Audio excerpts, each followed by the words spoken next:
This is James Holder for IFL TV in association with Macklin's Gym Marbella. I'm at the Cosmopolitan Hotel today in Las Vegas. We've just witnessed Andy Lee knock out KOROBOV to win the WBO middleweight title. With me I've got Andy's trainer and friend Adam Booth. Alright Ad? How you doing? Alright, talk to me a little bit how you're feeling. A little bit numb. You know, it's a special thing. This one is really special. Andy's become such a close friend as well, and the story behind him. You know, he and I have been working together for the last 2 years, and it meant so much. His win tonight and his performance tonight really gives me a lot of faith. Not just faith in what I do, but faith that the right things can go to the right people sometimes. Mm-hmm. In your preparation for this, I know you've been 100% confident that Andy A had the power to stop KOROBOV and B could cause an upset tonight. But when did that moment sink in? Well, the most important thing, although the judges I think scored 4 or 5 of the rounds to KOROBOV, every round was pretty close, and the key thing was to make the first 4 rounds close, even if he wasn't winning them, because I noticed that KOROBOV relies on getting control in the first 4 rounds, and he fades in the second half of the fight. So as long as it was close and Andy wasn't using up too much energy, we knew he had the power to hurt him, and he judded him in the 3rd round. But he was smart. He knew that wasn't the time, that he had to go back and just keep chipping away. Forget the scorecards and how it was going. We knew where we were going in the fight. We planned it that way. We said the first 4 rounds. Was it the 5th round knockout? 5th round. 5th round knockout. So, you know, sometimes plans do work.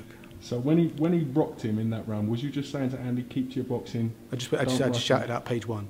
Page 1 just means go back to setting up again, because yes, he judded him, but he wasn't ready to get opened up on, and you can waste a lot of energy and tighten yourself up and allow a guy to get back into a moment. But he was patient. He had to be patient in the first 4 rounds. I said to him, I think before the start of the 4th round, you need to start looking for more now, and then in the 5th round he started picking up. And we've been working on him. If you look at the John Jackson fight as well, when Andy's trading now, up close, which is where he never used to like being, he's staying low. He did that with John Jackson and caught him with the right hook. He did it again tonight and caught him with the right hook. So, you know, when you trade up close, you've got to stay low. KOROBOV just looked in shock. Speaking to his corner afterwards, they were insistent that he should have took a knee. To me, he didn't even look like he was capable of having that fought. Well, as a pro, I don't think he's really had to find his way through moments like that. And it was such a good shot. He wasn't conscious enough to make a decision. And then Andy just jumped on him, and jumped on him cleanly as well, and caught him 2 or 3 serious shots. And by that point, his thought process got more cloudy, and the referee did there was a good stoppage, and just a fantastic moment. I mean, you was in the corner when David Haye beat Mormek for the cruiserweight title. You was there when he beat Valuev to win the heavyweight title. You've just basically done the exact same thing at middleweight with Andy Lee for the WBO title. How does this moment compare with their moments? Special. It's special. This means so much, you know, because slowly, day by day, we've been confident that things have been adding, and we knew that things were going to go right because we could see how things were changing in the gym, and everybody bet against him, you know. In the other world title fights, you know, it was like, okay, well, my guy was the favourite, but nobody picked Andy to win this. But we knew he could. We didn't just know he could win the fight. I genuinely meant it when I said I expect him to win it, and he was perfect. He really was. I'm so proud. I'm so happy. It's probably, yeah, without a doubt, my best moment. Is this like a life-changing moment for Andy Lee? I hope so. I mean, in the terms of him being able to look at himself as a fighter that's achieved something, yeah, his life's changed for good, and hopefully it changes for good, where people now realise that this guy who they seem to think is behind on the scorecards can take control of a fight when he needs to, and he's exciting. That's 2 good knockouts, and that's, if you want to win a world title, that's how to win it. Gennady Golovkin was here tonight. He witnessed Andy Lee in action. I had the privilege of catching up with his manager Tom Loafer.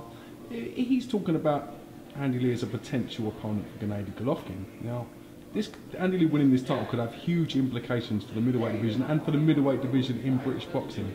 Well, we made the fight with Golovkin last year, or this year, but his father sadly passed away, and so he had to take some time out of boxing, and then we made the John Jackson fight at 154 to try and open up options at light middleweight as well, and then with Quillian vacated, when Quillian vacated, this one opened up. It was Andy's chance, and he seized it with a right hook. Billy Joe Saunders is mandatory to face Andy Lee for this WBO world title. 2 guys of Romany traveller background fighting for a world title. They should do it in a field, right? It could be They should anywhere. just stick a boxing ring in a field. It could be anywhere. It's massive, isn't it? Yeah, yeah, it's great. Listen, it's a great story, you know. In the Travellers have got two of the best middleweights in the world, and it's a, you know, it's a special time. We know the situation. We know the regulations with WBO, but for now, it's just time to celebrate. I asked you this before. You've built on the work that Emmanuel Stewart's done, and in my opinion, improved Andy as a fighter. In fact, in the fact that he can now stand in close, as you've discussed. The tactics and the plan, the game plan, it was spot on today. Would that be a fair assessment? It's the assessment I like to hear, if that's what you mean.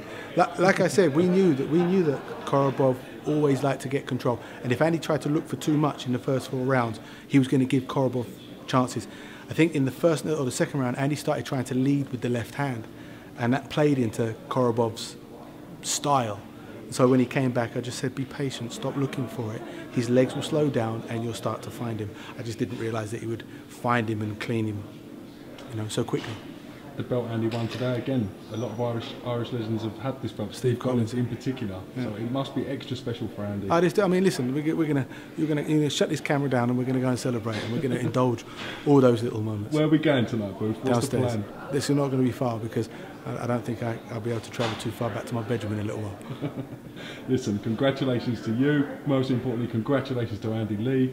Fantastic performance. You've come to Las Vegas and you're leaving with a world champion. Wicked, thank you. As I said, thank you. Wicked.